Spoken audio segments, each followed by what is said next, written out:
It's Tuesday. We've got another edition of Minor Obsession for you. I'm Sean Newton here with Scott Lieberman, and we've got a great show in store for you today. We're talking about all things Charlotte 49ers sports, except for football. We've been doing a lot of pregame, postgame stuff for football, so we'll save that for game days. So today we're talking about everything else, and we've got some great things happening in the realm of fall Niner sports so far. Kicking it off, your men's soccer team, number 10 in the country right now, and possibly even climbing higher this week. I'm loving it. They just came out of a stretch playing top 25 West Virginia, top number 17 Kentucky, tie in both those games, so they are still undefeated for the season with a record of 4-0-2. And they've got an exciting stretch coming up. They've got Wofford this week, September 24th, and then home for South Carolina, Transamerica Field, Friday, September 27th at 7 p.m. That's going to be a good one. Another unusual team to be in Conference USA, but for men's soccer, it's a conference game for us. So another great rivalry. Let's hope we come out of this week still undefeated. Scott, how you feeling? I feel good. I mean, men's soccer is kind of our staple of the sports, right? That and cross country. Those are the two things that, while we might have not been doing good in other sports, those things have continued to be great and continue to be on the rise. They have, and we are looking dominant as always. Team statistic-wise, I'm loving what I'm seeing.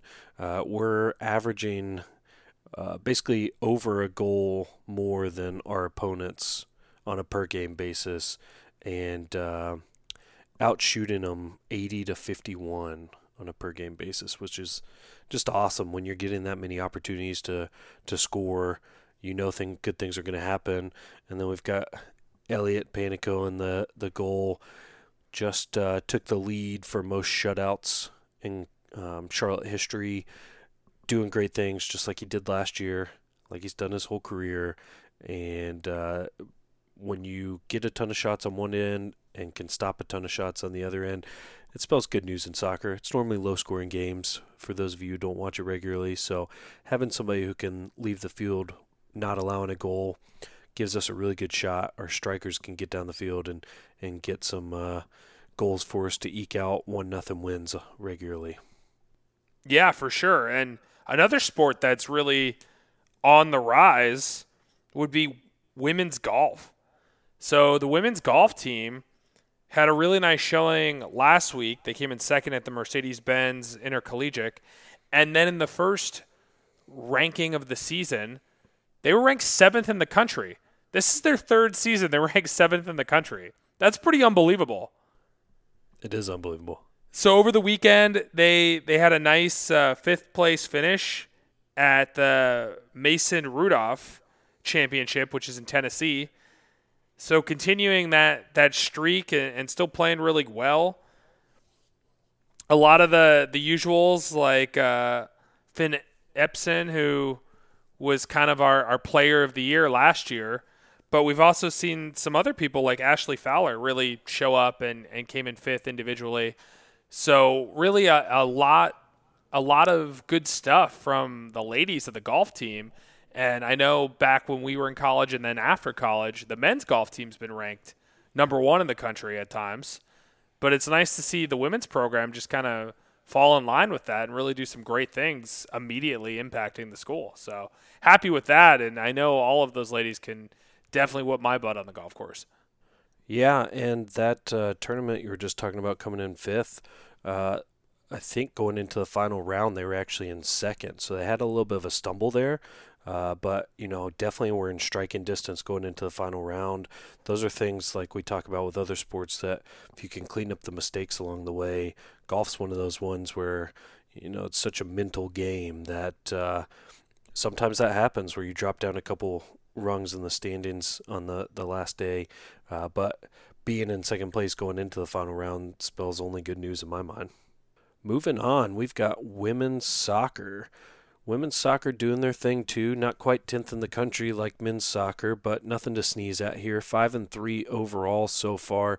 Just had a really tough one to open Conference USA play where really felt like they dominated Rice. Rice was definitely not the better team. We've heard Mike Hill say previously, soccer's one of those games where you can win the whole game and then it just takes one goal at the end, and that's kind of what happened here with Rice. End up losing 1-0 there in the waning minutes of that game. But continuing Conference USA play, we've got FIU headed down to Florida September 26th, Western Kentucky on October 3rd, and Marshall on October 6th. So a good slate of all away games. It's going to be a tough stretch. That's a lot of away games in a row to open Conference USA play. And really looking for the women to make a stand here and come out. Similar to the men, though, they're outscoring their opponents, averaging almost a goal over each of their opponents they've played so far, and getting quite a few shots more. They're more than doubling up their opponents in terms of shots per game. So or shots total versus their opponents have allowed. So they're doing the right things. Soccer's one of those games where some fall your way. Sometimes it doesn't always fall your way, even though you outshoot your opponent like crazy. So looking for the women to keep doing what they're doing and hopefully come out of this road trip with a 7-4 record in my mind. Yeah, and don't forget last week when we weren't covering them, I believe, if I could pull it up, which I'm not seeing right now, but we did have someone get named, I believe, Conference USA Defensive Player of the Week. Yeah, you're right. That was Green, co-offensive Player of the Week. Megan Green, she's been crushing it so far this year. Hat tricks already. I think she has maybe the most hat tricks in women's soccer history for Charlotte. So doing like crazy. And then, we talked about Riley Orr a couple weeks ago too. Lake Norman alum, right? Wildcats, let's go. Still doing her thing on the defense side of things. So the women are definitely making noise and have some really good, strong talent on the team to be able to have a great season. Yes, so since you stayed in the soccer ring, I'll stay with golf and talk about the men's golf team. Also, not quite ranked 7th in the country, but kicked off the season just over the weekend and still playing now. They are over at River Run up in Davidson, so if you want to check them out, pretty fun opportunity there. They moved up 6 spots in the second round, and John Go and Ben Woodruff are in the top 10 after 36. They're going to tee off tomorrow morning, or if you're listening to this, I guess Tuesday, this morning at 8:54. So opportunity there. Playing pretty good golf thus far, but obviously, we're kind of in the early part of the season. Looking forward to some of the upcoming events as well with them. Right now, they'll finish this one up, and nothing really coming up until the 2 weeks from that in October. Will they be playing at the Jerry Pate National Intercollegiate, which is Alabama Roll Tide. Yeah, and I was following the live scoring today from River Run, and they're looking pretty solid too. Love to see them close out a semi-hometown course that they're probably all very familiar with a like top 3 finish there. That would be great. Great way to start off. So they got 2 more tournaments in October, and then pretty much the season's at a halt until February, March, April. The fun times to play golf. Yep. So moving on, we got men's tennis. Not a ton of in-game action to talk about here, but some exciting news since we've last discussed sports. And that is we now have a new head coach for men's tennis, Kyle Bailey, coming over from South Carolina just down the road. Mike Hill making another smart hire here, in my opinion. Here's a direct quote from Hill on the hire. Cal played a pivotal role in leading South Carolina to 3 consecutive NCAA tournament appearances, coupled with his highly successful experience as a head coach at Monmouth and American. Cal is ready to lead our program to new heights. He is highly respected in tennis circles as a proven recruiter and developer of talent. So loving what we see here. Love seeing Hill go get somebody from a big time school like South Carolina, where he's an assistant, and like Hill said in the quote there, they've had recent NCAA tournament success and appearances. So excited to see what he can bring, and hopefully we'll get him in for an interview as we move into the spring season when men's tennis is in full force. But I know I've already seen pictures and videos. He's got them out there for practice. They actually did have one invitational tournament, the Duke James, that's just finished up this past weekend. So looking forward to seeing men's tennis in full swing, just like you were talking about with men's golf. Yeah. So a sport that's doing really well right now is volleyball. So volleyball over the last week went 3-1, beat Davidson, and swept Virginia Tech, and that's the first Power 5 victory for the volleyball team since 2010, which is pretty awesome. And the head coach's first ever. Yeah. As a Niner. Yeah. I guess. And Yumi Garcia got named Conference USA Weekly Player of the Week for the second time this year. She's having a really strong year. So she started with 39 digs and 6 assists in the comeback win over Davidson, and then put up 23 and 24 digs against Arkansas State and Chattanooga to open the Hokie Invitational. And then she had 18 more digs with 2 assists against Virginia Tech. So she racked up 104 digs, averaging 7.43 per set to add to her national lead. So she's doing pretty awesome. So entering the weekend, Garcia led the country with 289 digs, with the second closest player behind her 30 digs behind. So now entering Conference USA play, she has 384 digs. That's pretty impressive. That is impressive. So again, we have not just a really good volleyball team, but again, another great player in the country, in Yumi. Yeah, that one. So volleyball, in my mind, is a great one to pair with basketball. I love when you get a weekend loaded with a couple basketball games and a home volleyball game together, where you can really go get a lot of Niner sports in all at once.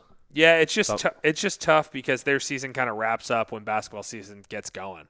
Yeah, but I agree with you. There is definitely some synergies there, and there's nothing like that double header or triple header where you have women's, men's, and volleyball all there for like an action-packed day of 49er athletics. So, final docket on my side here. Well, before you do, I just wanted to also talk about the upcoming games. We have UTSA this Friday, and we're at Middle Tennessee Sunday to wrap up the month of September. So conference play is getting going quickly. And then the following week we've got Marshall at home on Friday, October 4th, and then Winthrop on the 8th at home. So lots of good stuff coming up for the volleyball team. With that, I'll kick it back to you. Talk about women's tennis and my favorite coach, Anthony Davison. Way to steal my thunder, guy. Well, I'll go ahead and say it. Our boy Anthony has got this team rolling already this season. It's not even primetime tennis for the year yet, and we're already seeing big things. Just finished up the Wolverine Invitational and had some really exciting stuff here. So the Charlotte women's tennis team grabbed their first ever wins in program history over Michigan and Notre Dame, which is crazy. So that's great to see us, competing with teams that we haven't competed in the past on. And then the last day of the tournament, there was a full sweep for the Niners, which is awesome. We had a perfect 3-0 weekend for Imparato, and in general, we had a sweep of singles matches and doubles matches for the day. So awesome to see women's tennis firing on all cylinders early in the season. We knew Anthony would have them up and running, but didn't know that they would be firing that hard yet. So coming up, we've got the Seahawk Invitational heading over to Wilmington September 27th through the 29th. And then back home for the 49er invite October 11th through the 13th. So that one will be exciting to be able to go out and watch some live women's tennis going on. And looking for, obviously, the players who have big impact to step up again this year. Just like Rocio Safant did all last year. She's already started off strong, and looking for her to keep leading the way as now a junior and kind of a bigger leader on the team this year. But in general, looking really good for the Niners women's tennis team to start the season, and we'll keep tracking them as they make their way through the next few tournaments here. Yeah. One other thing I wanted to point out is not necessarily a athletics department sport, but club hockey, which if you haven't been, we've highlighted them on the show before, and we definitely recommend you to go out. Their first home game will be October 25th against Wake Forest at Indian Trail Hockey Rink. They also played Clemson this weekend, and unfortunately they lost in a heartbreaker in overtime, 6-5.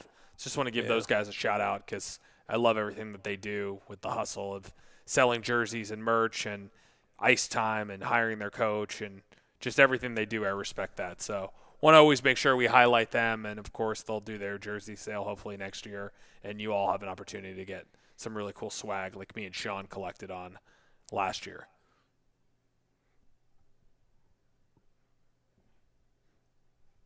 So, yeah, lots of awesome sports. 49ers are great. Anything from you, Sean? Anything we missed? I don't think so. Not right now. I mean, there's so much to talk about. We can't go into deep detail on all of it. Otherwise, we'd be talking every day of the week. We just can't do that. But love what we're seeing so far. And hopefully the fans of each of those sports and just fans in general of the Charlotte 49ers are choosing to keep up with all of our sports because we do have some exciting stuff going on right now. And fall sports are just getting into the swing of things. So loving what we're seeing and hopefully continue to see solid winning trajectories for all the programs we just discussed. We'll keep coming to you with some pregame, postgame wrap-ups for football. We'll also continue to cover all the rest of the 49ers fall sports on every other Tuesday.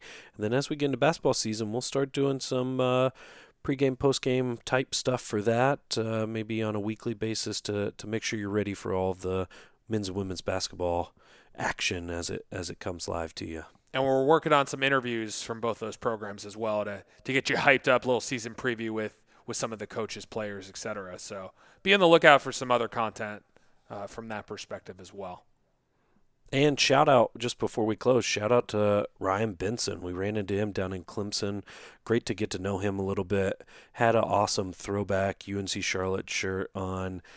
So he's our winner of the Wear Green contest this week. If you have some sweet gear, be sure you're wearing it to games because we're looking for the coolest out there, not just your standard 49 jersey or polo. We're looking for something unusual that you don't see every day. So be sure you're wearing your best gear to the games, and you too could win a prize thanks to the 49er licensing department. Absolutely. And remember, there's a big homecoming game this Saturday, lots of homecoming events. So make sure you come out to a lot of that stuff. We will probably be at most of that. So if we see you or if you see us, just give us a shout out. If you're wearing something cool, we'll make sure to notate that. But I think until then, we're going to wear green. And go